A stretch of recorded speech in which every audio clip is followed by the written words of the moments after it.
And I think having it frozen and having things pulled back so tight and doing all these things to augment that is really taking on a mental health side of things that people aren't realizing what's happening. So I think the myth of having this like beautiful, pure looking face is really getting taken down now, which I think is one of my favorite things, is that you don't need all these enhancements and you don't need all of these things to be beautiful.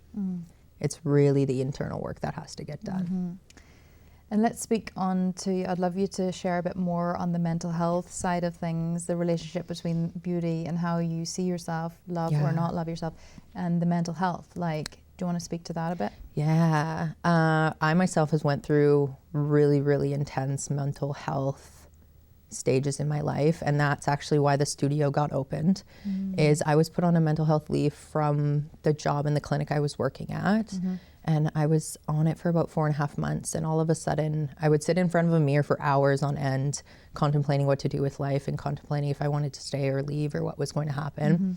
And all of a sudden I had this vision of doing a studio, and I had this intense feeling of, oh, this is what I need to do. And I had no money, no nothing, so somehow we opened a studio, and that's how it began. And I always tell people, I was at a place with absolutely nothing, and I just knew I needed to share what I was going through for people. And then I think it's the mental health side of people don't realize how much mental health impacts skin and how much your skin will impact your mental health. Wow. Yeah.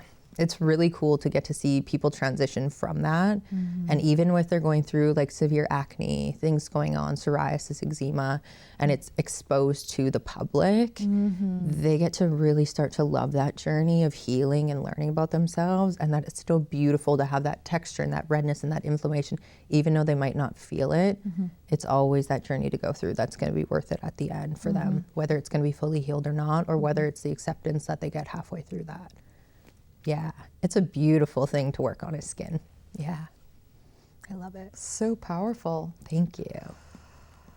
There's so many questions I want to ask from here. So if someone wanted to get in touch with you and start their journey, before I even go into that, I feel like on my personal journey, my own inner journey and my journey with my skin too, healing properly took a long time. So there was a lot of quick fixes offered to me, which I tried,